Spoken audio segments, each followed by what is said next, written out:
happens all the time. Don't tell Tim Cook. That happens all the time. Oh man, I'm embarrassed here. Look at that. Oh my just feel like you God. feel like you know somebody, and then this happens. All right. All right, come on. All right, people. All right. Kids today. Hey. One of That's those. good. That'll work. Thanks. One of those. We're not going to rehash what we talked about on the panel last week. We debated global warming. 2 of the people did not believe in it. Oh, no, 1 person didn't believe in it. 2 of them didn't believe in evolution. You know, the good thing about science is that it's true whether or not you believe in it. You see, that's the... Very good.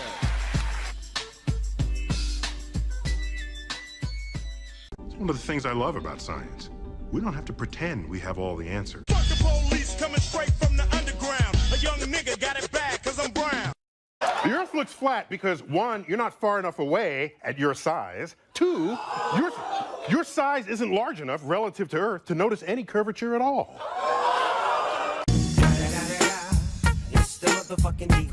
Snoop Dogg. Because its heat, its picante, is very...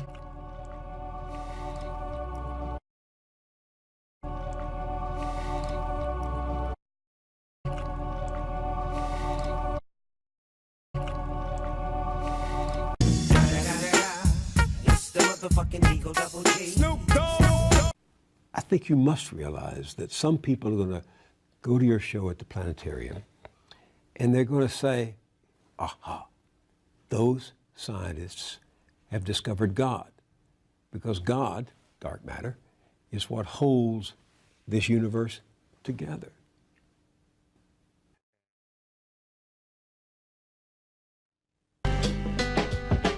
Damn, it feels good to be a gangster. We all watched this show when we were kids with Carl Sagan. What is it like to step into his turtleneck? What is... You get to say the world is flat because we live in a country that guarantees your free speech, but it's not a country that guarantees that anything you say is correct. Snoop Dogg. You ask him if he had a rap name. You didn't ask me if I had a... Oh. Neil, you have a rap name? MC Squared. X gon' give it to you. Fuck, wait for you to get it on your own. X gon' deliver to you. Knock, knock, open up the door to real. With the non-stop pop out and stainless steel. How about you are about to be executed? Oh, I'm about to be executed. You have nothing except your knowledge and your knowledge of science, your experience. I would request that my body, in death, be buried, not cremated, so that the energy content contained within it gets returned to the earth so that flora and fauna can dine upon it, just as I have dined upon flora and fauna throughout my life.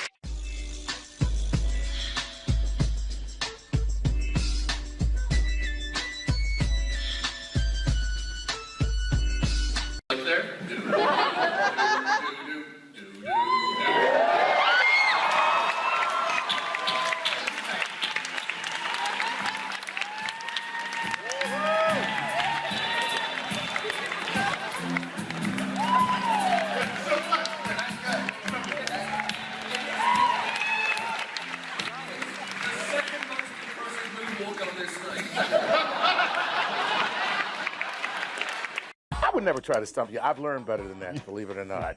No, I love being stumped. But when's the last time you got stumped? Seriously. Because as long as I've known you, I have never seen you go like this. Ooh, that's a good one. Never. No, your real question is, when's the last time I was stumped by you? Oh, you son of a... Get out of here. So why didn't I flinch? Because the laws of science differ fundamentally from those of... Just look at the history of everybody doing big projects, and it's never driven by exploration. It's never driven by science. It's never driven by curiosity. Not if it's big and expensive. It's driven by the fact that people don't want to die. So there's a war driver. It's also driven by the fact that people want to get wealthy. So No, there's a hold money on. We have the driver. Large Hadron Collider. The Large Hadron The Large Collider. Do you know? Oh, no.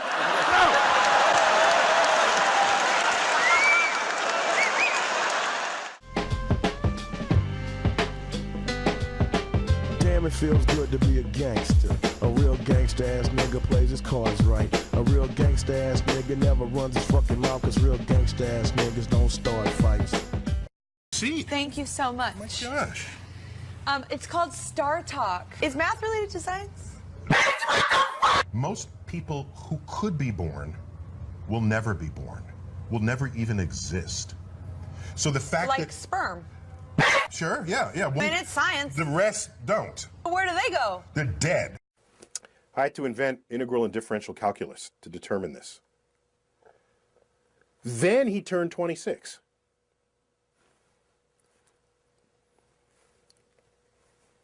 Then he turned 26. The guy's good. You know, this, like, you can't argue with Isaac Newton. And that becomes, you got a badass over here. I don't know how. We've got a badass over here. There was an incident in Pasadena, California. I was there. I don't drink much coffee. I don't have a relationship with caffeine. But every now and then I'll be delighted to have a nice cup of hot cocoa. And I went to one of these coffee houses, you know, with the chalkboard out front. And so I had, you know the kind I'm talking about. They're all over Brooklyn. You trip on the chalkboards in Brooklyn. So I'm in there, I order hot chocolate. And I order it with whipped cream, of course, right? And it comes to the table, and there's no whipped cream. And I said, I ordered this with whipped cream. And they said, oh, we put it on. And I said, well, where is it? Oh, he said, it's sunk to the bottom. I then said,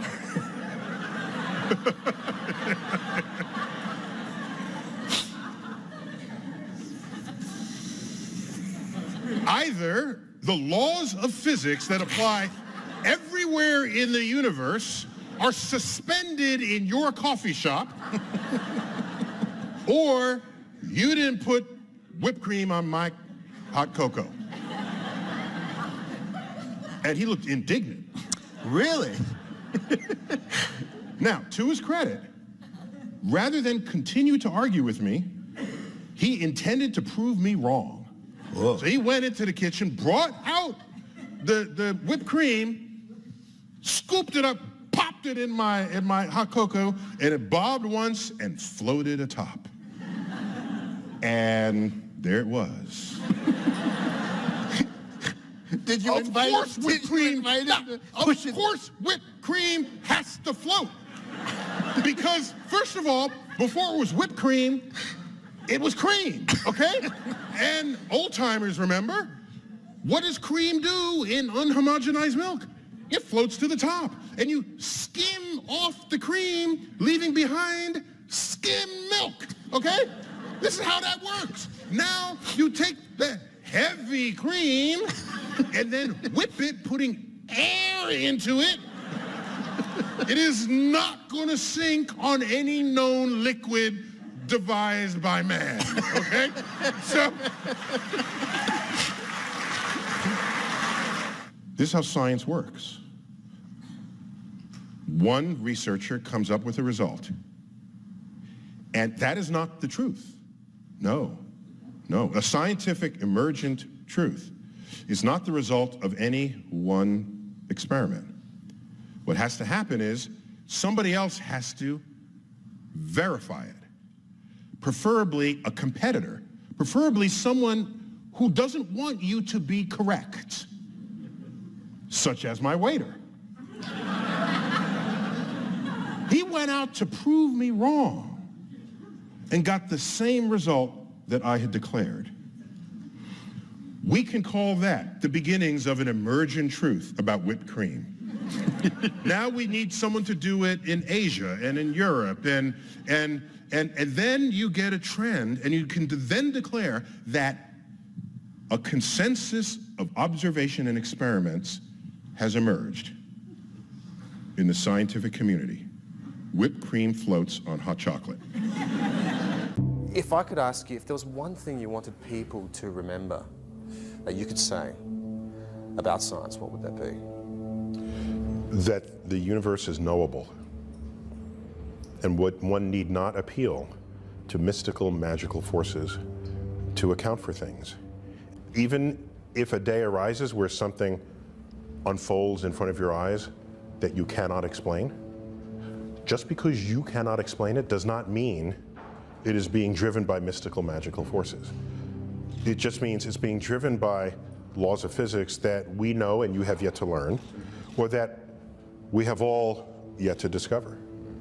But the universe is knowable, and that's an amazing thing. It's knowable by our feeble human brain that rose up out of the, you know, the Serengeti, the plains of Africa, to rise up just to survive, to not get eaten. And we build a civilization where we have sufficient free time so that we can contemplate our place in the universe. But you can say something about the question which you really would wish to know the answer to. And I mean, for me, it would be what's consciousness? Because that's totally baffling. Richard, you know what I think? I agree. Not that you asked, but what I think on this is consciousness has kind of baffled us for a while, okay? And evidence that we haven't a clue about what consciousness is drawn from the fact of how many books are published on the topic, right? We're not really continuing to publish books, not really, on like Newtonian physics. It's done, all right? So the fact that people keep publishing books on consciousness is the evidence we don't know anything about it, because if we knew all about it, you wouldn't have to keep publishing. So what I wonder, Richard, is whether there really is no such thing as consciousness at all, and that there's some other understanding of the functioning of the human brain that renders that question obsolete. That's the unknowable majesty of space. At the greatest possible distance we can conceive, the outer limits of our imagination is just the beginning. That's why the stars are just fireflies stuck up on that bluish black thing. What did I just say? That's what I do. I'm Neil deGrasse Tyson, bitch.